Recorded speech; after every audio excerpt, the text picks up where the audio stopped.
వచ్చే అవకాశం ఉంది అని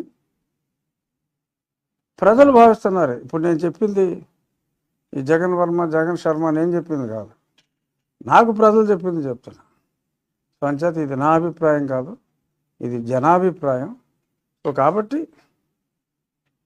ప్రజల్లో కూడా ఈ అన్యాయాలు అరాచకాలు ఓపెన్గా వెళ్ళిపోయాయి. కాబట్టి డెఫినెట్గా మళ్ళీ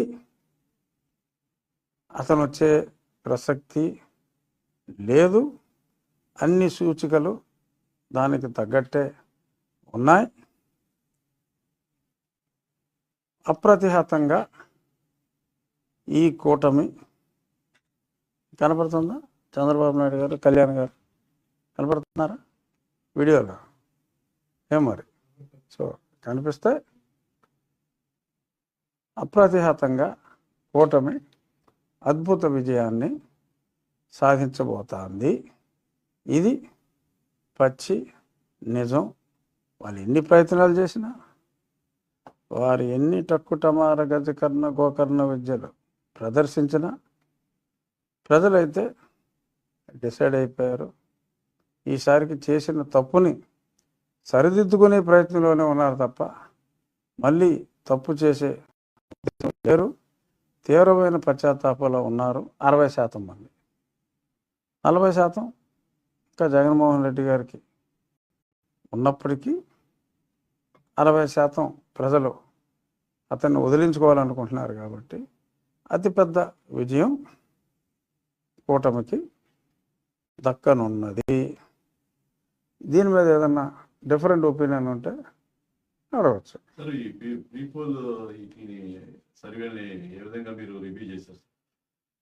నేను రివ్యూ చేయటమే కాదు, నేను కూడా చేయించా. నేను కూడా చేస్తూ ఉంటాను, నా స్నేహితులు చేస్తారు. వి ఎక్స్చేంజ్ నోట్స్. సో ఒకే చోట వాళ్ళు ఫాలో అయిన పద్ధతి కానీ మేము ఫాలో అయిన పద్ధతి కానీ ఏమైనా తేడా ఉందా, సో ఎక్కడ తేడా వచ్చింది, ఆ తేడాకి నెక్స్ట్ చేయబోయే సర్వేలో కరెక్షన్స్ ఏంటి అనేది మాట్లాడుకుంటూ ఉంటాం, చూస్తూ ఉంటాం. సో ప్రజల మూడు చాలా క్లియర్గా ఉంది. 60% అని చెప్పారండి. దీంట్లో జగన్ గారి మీద వ్యతిరేకత శాసన ఇప్పుడున్న ఆ ఎమ్మెల్యేలు అందరి మీద కలిపేశారు. ముఖ్యంగా జగన్ గారి మీద ఉన్న వ్యతిరేకత మెయిన్. ఇప్పుడు ఎలక్షనే జగన్ యాంటీ జగన్. జగన్ వద్దు అనుకుంటున్న వారు రాష్ట్రంలో 60% ఉన్నారు. అది కొంత వేరే పార్టీలకి ఒక 60% అంతా ఇండిపెండెంట్లకి కూడా వెళ్ళొచ్చు. బట్ ముఖ్యంగా ఎన్నిక జరిగేది జగన్ ఉంచాలా, జగన్ని పంపాలా అనే దాని మీదే ఈ ఎన్నిక జరుగుతుంది. కాబట్టి జగన్ని పంపాలనుకున్న వాళ్ళందరూ చంద్రబాబు నాయుడు గారి కూటమికి, జగన్ని ఉంచాలనుకున్న వాళ్ళు జగన్కి, అతనికి సానుభూతి పరులు ఇంకెవరైనా ఉంటే వాళ్ళకి ఓటు వేస్తే. నోటిఫికేషన్ వచ్చేసింది సార్, మొన్న పవన్ కళ్యాణ్ గారు బీఫామ్స్ ఇచ్చారండి. అలాగే తెలుగుదేశం పార్టీ బీఫామ్స్ అనేది 21 అభ్యర్థులందరినీ అక్కడికి రమ్మన్నారు విజయవాడ. రేపు మెసేజెస్ వస్తాయి. 21వ తారీఖు ఆయన చేతుల మీదుగా అందరికీ బీఫారాలు ఇస్తారని మీరు చెప్పిన సర్వేలో 40% ఏ కేటగిరీ ఆఫ్ పీపుల్స్ ఉన్నారు, ఏ కేటగిరీ ఆఫ్ ఓటర్స్ ఉన్నారు మీకు వచ్చిన సర్వే?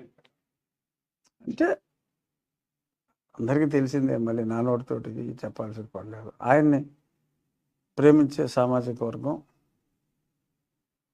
ఆయన ప్రేమిస్తున్నాను అని చెప్పే సామాజిక వర్గం ఉన్నారు. ముఖ్యంగా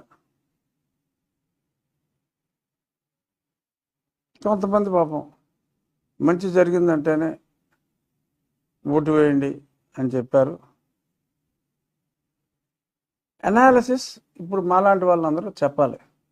నీకు జరిగిన మంచి ఇంత, నీకు తెలియకుండా నీ దగ్గర నుంచి లాగేసింది ఇంత, అది నీ దగ్గర లాగాడా, నీ దగ్గర నీ భర్త లాగేసింది మా వాళ్ళు లాగేశాడా, జగన్మోహన్ రెడ్డి లాగేశాడా అనేది సవివరంగా ఈ 15 రోజుల్లో సక్సెస్ఫుల్గా ప్రజల దగ్గరికి తీసుకెళ్ళగలిగితే ఆ 40-30 అయిపోయే అవకాశం చాలా ఎక్కువగా. సార్ మీరు నామినేషన్ ఎప్పుడు చేశారు? ఈరోజు నా తరపున మా అబ్బాయి ఒక సెట్ నామినేషన్ దాఖలు చేయడం జరిగింది. వెళ్ళారు, బహుశా any time they may come. నేను 22వ తారీఖు నేను నామినేషన్ వేస్తున్నా 12 అలాగే. సార్ మీరు రాష్ట్రంలో ఇందాక మీరు చెప్పారు జగన్ యాంటీ జగన్ అని చెప్పారు కదా, మీకు యాంటీ జగన్ మీద మీరు ఎక్కడ రాష్ట్రంలో ఒక ప్రముఖ నాయకుని సభ్యురాలను ఇక్కడ పెట్టి మిమ్మల్ని ఓడించాలనే ఒక జరుగుతుందని చెప్పి నిన్న నుంచి కొంచెం ప్రచారంలో ఉంది. ప్రముఖ మళ్ళీ చెప్పండి. ప్రముఖ నాయకుని కుటుంబ సభ్యులు ఒకటే ప్రముఖ నాయకుడు అపోజిషన్లో, ఇంకెవరో నాయకుడు అంటే అతను ఎలాగ ఉన్నవారు. ఒకటే ప్రముఖ నాయకుడు ఎవరు? జగన్మోహన్ రెడ్డి. అతని కుటుంబ సభ్యులు ఎవరున్నారు? తల్లి వదిలేసింది, చెల్లి వదిలేసింది. తల్లి చెల్లి గల్లీలో లేని చెల్లి నా కొడుకుని అన్నట్టు. మరి ఉండదు భార్య. ఇంకా రెడ్డిస్ ఉన్నారు కదండి ప్రముఖ స్థానంలో ఉన్నారు. అంటే అతను నా విజయాన్ని అంత ఈజీ చేస్తాడని నేనైతే అనుకోవట్లే. మరి అది జరిగితే ఆయనకు కూడా రుణపడి ఉంటా. మరి నిజంగా ఆ శుభవార్త చెప్పగలిగితే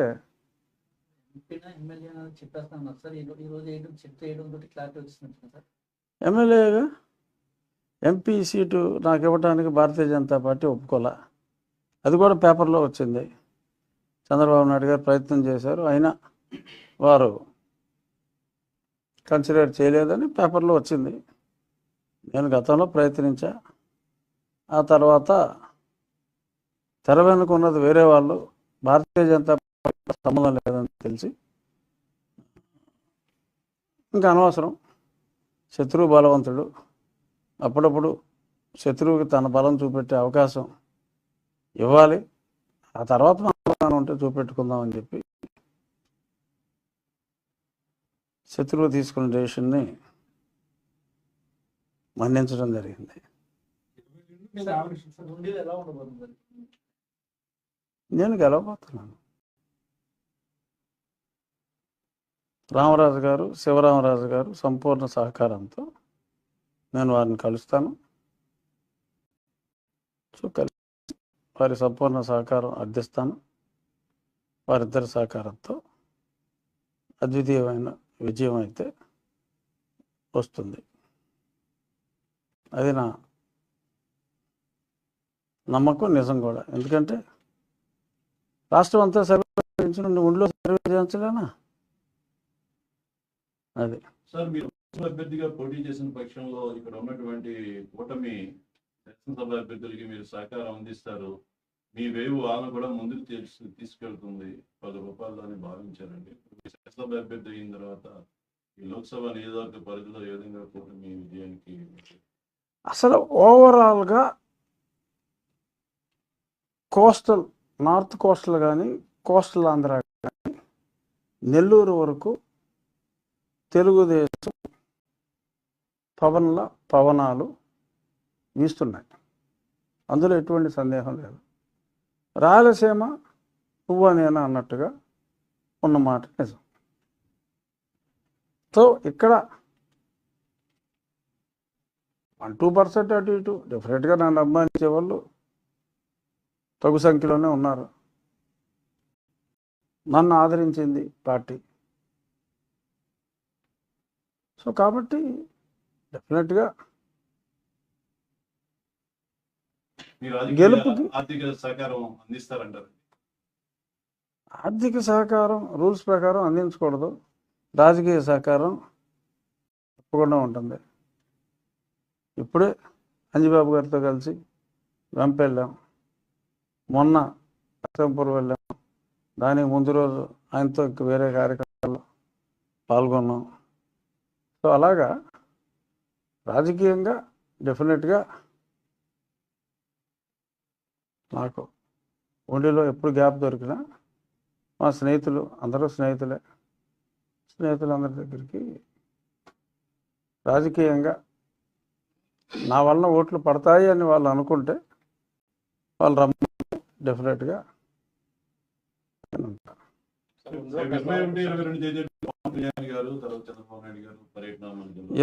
డెఫినెట్గా ఇప్పుడు మా పార్టీ అధ్యక్షుడు చంద్రబాబు నాయుడు గారు, ఆయన జిల్లాకి ఎక్కడొచ్చినా పక్క జిల్లా అయినా సమీపంగా ఉంటే డెఫినెట్గా కలుస్తాం. అలాగే పవన్ కళ్యాణ్ గారిని కూడా ఎల్లుండి భీమవరంలో మీటింగ్ ఉంది. ఎల్లుండి సాయంత్రం మీటింగ్లో పవన్ కళ్యాణ్ గారితో ఉండి భీమవరం హైదరాబాద్ సికింద్రాబాద్ లాగా వేరు వేరేం కాదు.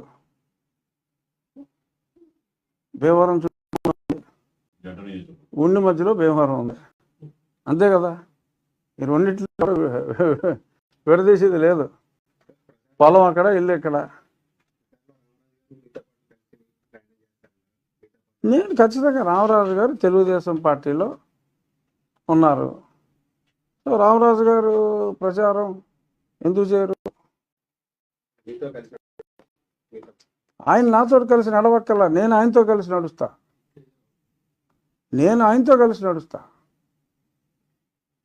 ఆయన్ని నాతో పాటు కలిసి నడవమని నేను అడగను, నేనే ఆయనతో పాటు కలిసి నడుస్తా.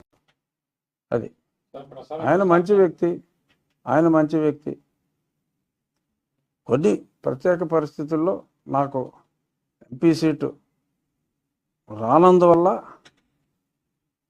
నేను పోటీ చేయవలసిన అవసరం ఉందని భావించినందువల్ల నేను నా సొంత ఊర్లో పోటీ చేయవలసి వస్తుంది. అంతే తప్ప నా అభ్యర్థిత్వం కరెక్ట్ అని చెప్పి కాదు, రామరాజు గారి అభ్యర్థిత్వం కరెక్ట్ కాదు అని కాదు. కొన్ని ప్రత్యేక పరిస్థితుల్లో ఎంపీగా నేను పోటీ చేసే అవకాశం ఎంత ప్రయత్నించినా లేనప్పుడు రామరాజు గారికి నాకన్నా ఎక్కువ గౌరవం ఇస్తుంది. అది నిజం.